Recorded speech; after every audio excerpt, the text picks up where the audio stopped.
Hello everyone. How are you all doing today? So I am here to read the Course in Miracles lesson, and before I go read the new lesson for today, I go to read lesson 4 yesterday real quick, yeah, like a review work, right? Okay, so the lesson 168 for yesterday said, "Your grace is given me, I claim it now." We actually claim all good things.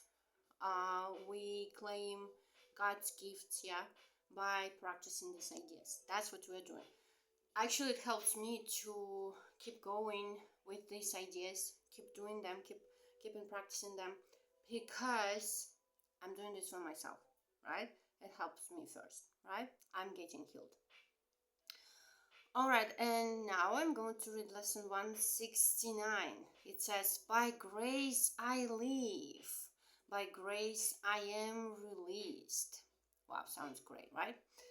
Grace is an aspect of the love of God which is most like the state prevailing in the unity of truth. It is the world's most lofty aspiration, for it leads beyond the world entirely. It is past learning, yet the goal of learning for grace cannot come until the mind prepares itself for true acceptance. That's why you should be ready to accept these ideas, right? Grace becomes inevitable instantly in those who have prepared a table where it can be gently laid and willingly received, an altar clean and holy for the gift. Right? Grace is acceptance of the love of God within a world of seeming hate and fear. By grace alone, the hate and fear are gone, for grace presents a state so opposite to everything the world contains, that those whose minds are lighted by the gift of grace cannot believe the world of fear is real. You cannot even believe that the world of fear is real, right? Grace is not learned. The final step must go beyond all learning. Grace is not the goal this course aspires to attain, yet we prepare for grace in that an open mind can hear the call to awaken. It is not shut tight against God's voice. It has become aware that there are things it does not know, and thus is ready to accept a state completely different from experience with which it is familiarly at home. We have perhaps appeared to contradict our statement that the revelation of the Father and the Son as one has been already set, but we have also said the mind determines when that time will be and has determined it.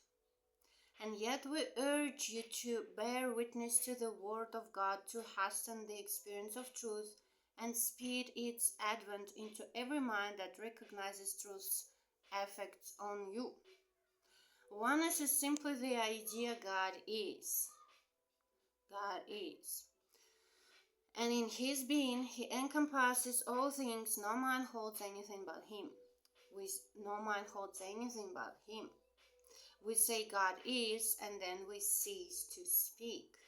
For in that knowledge, words are meaningless. There are no lips to speak them, and no part of mind sufficiently distinct to feel that it is now aware of something not itself.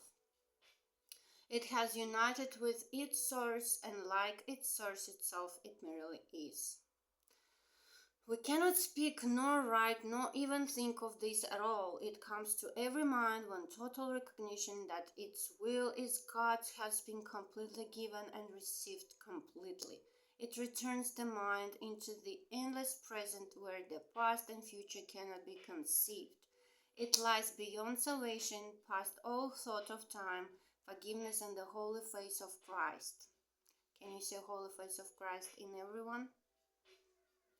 The Son of God has merely disappeared into His Father, and His Father has in Him. The world has never been at all. Eternity remains a constant state. This is beyond experience we try to hasten. Yet forgiveness, taught and learned, brings with it the experiences which bear witness that the time the mind itself determined to abandon all, but this is now at hand.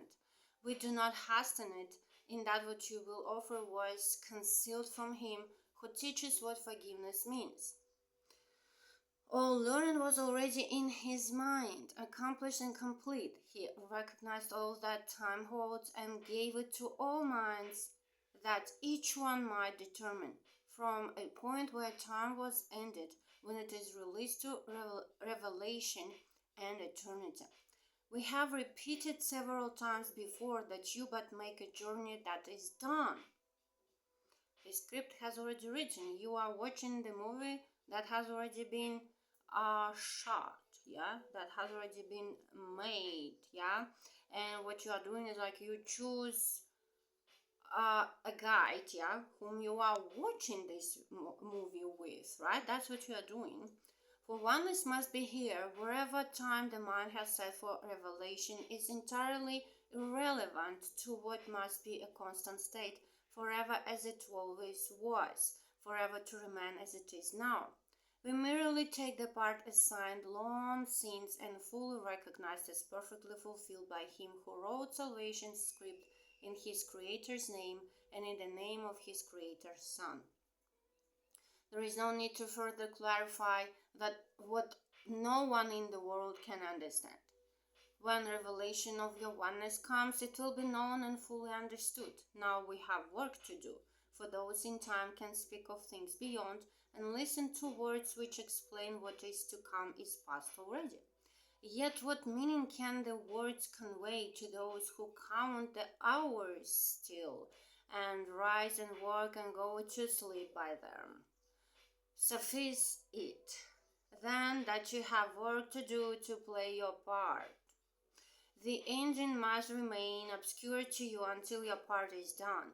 It does not matter, for your part is still what all the rest depends on. As you take the role assigned to you, salvation comes a little nearer each uncertain heart that does not beat as yet in tune with God. Forgiveness is the central theme that runs throughout salvation, holding all its parts in meaningful relationships. The course it runs directed and its outcome sure. And now we ask for grace, the final gift salvation can bestow. Experience that grace provides will end in time, for grace foreshadows heaven, yet does not replace the thought of time but for a little while. The interval suffices. It is here that miracles are laid, to be returned by you from holy instants you receive through grace in your experience to all who see the light that lingers in your face. What is the face of Christ?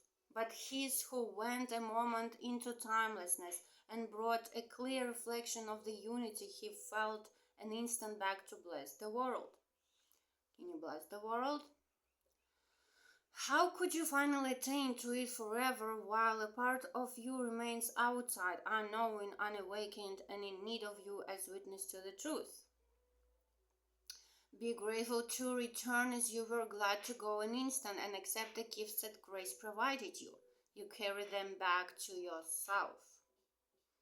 By practicing forgiveness, you carry blessings back to yourself, right? And revelation stands not far behind. Its coming is ensured. We ask for grace and for experience that comes from grace. We welcome the release it offers everyone. We do not ask for the unaskable. We do not look beyond what grace can give. For this we can give in the grace that has been given us. Our learning goal today does not exceed this player, yet in the world what could be more than what we ask this day of Him who gives the grace we ask as it was given Him. By grace I live, by grace I am released, by grace I give, by grace I will release. The practicing idea for today: by grace I live, by grace I am released, by grace I give, by grace I will release. So again, it's practicing trust to your higher self source, that He is taking care of you and He is healing you. He's healing your mind and body follows. That's what we are doing today again, yeah? That's actually what we are doing when we read the Course in Miracles lessons. Alright, that's the idea for today. Thank you for watching my videos. If you are, and see you in the next one. Have a great day. Bye-bye.